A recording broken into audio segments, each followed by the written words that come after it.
Assalamualaikum warahmatullahi wabarakatuh. Saya Nurul Azhara dengan NIM 12220721940. Di sini saya akan menjelaskan tentang zona laut teritorial dan zona tambahan. Yang pertama yaitu zona laut teritorial. Zona laut teritorial adalah wilayah laut yang berada di sekitar pantai suatu negara dan di bawah kedaulatannya. Laut teritorial ini diukur sejauh 12 mil laut dari garis pangkal.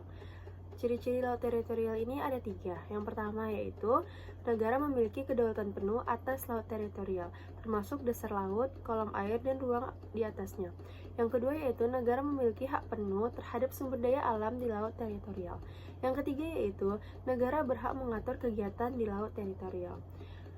Proses penetapan laut teritorial ini dibagi menjadi 2. Yang pertama yaitu garis dasar negara ditentukan. Biasanya berdasarkan garis pantai atau pulau-pulau yang tetap di atas permukaan air pada pasang surut normal. Yang kedua, dari garis dasar tersebut, garis pangkal laut teritorial diukur sejauh 12 mil. Selanjutnya yaitu hak lintas damai di laut teritorial. Meskipun berada di bawah yurisdiksi negara, pemilik kapal asing diperbolehkan melintas di laut teritorial selama tidak membahayakan keamanan, melanggar hukum, atau mengganggu kedaulatan negara tersebut. Laut teritorial merupakan konsep krusial dalam hukum laut internasional yang menentukan batas wilayah suatu negara di perairan internasional. Negara memiliki hak eksklusif untuk mengelola sumber daya alam yang terkandung dalam wilayah laut teritorial ini. Selain itu, negara juga bertanggung jawab untuk memastikan kebebasan berlayar bagi pelayaran internasional. Yang kedua, ada zona tambahan.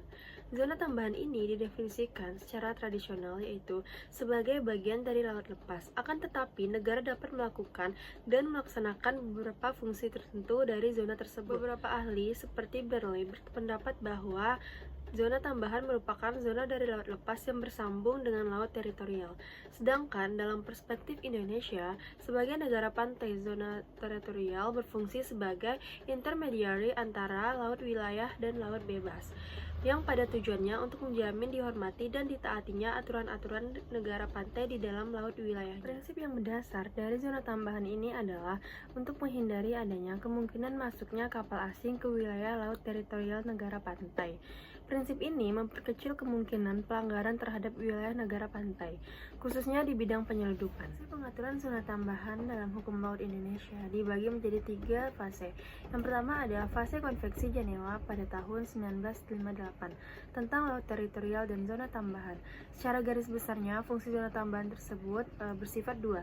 Yang pertama ada pencegahan, yang kedua ada penindakan. Pengaturan zona tambahan dalam RUU ini juga memuat hak dan kewajiban pemerintah, antara lain hak pemerintah yaitu menerapkan hukum nasionalnya selama berkaitan dengan keimigrasian. Menurut pasal 33, zona tambahan adalah zona maritim yang batas terluarnya ditentukan maksimum 24 mil laut di luar batas laut teritorial dari garis pangkal dengan referensi yang sama dalam pengukuran lebar laut teritorial. Pada konsepnya, zona tambahan merupakan zona transisi negara pantai atas kedaulatan penuh pada laut teritorialnya dan kebebasan laut bebas. Dalam hal ini, kewenangan negara pantai atas zona tambahannya dalam melakukan pengawasan, tetapi pemerintah memiliki kewenangan tidak terbatas terhadap karantina hewan dan tumbuhan dan penyelundupan manusia, tetapi juga penyalahgunaan obat dan psikotropika serta kejahatan lintas batas lainnya, menghukum para pelanggar ketentuan-ketentuan di atas, mencapai keamanan dan ketertiban nasional, memberikan sanksi terhadap pelanggaran yang terjadi. Sekian dari saya, apabila ada kesalahan mohon dimaafkan. Assalamualaikum warahmatullahi wabarakatuh.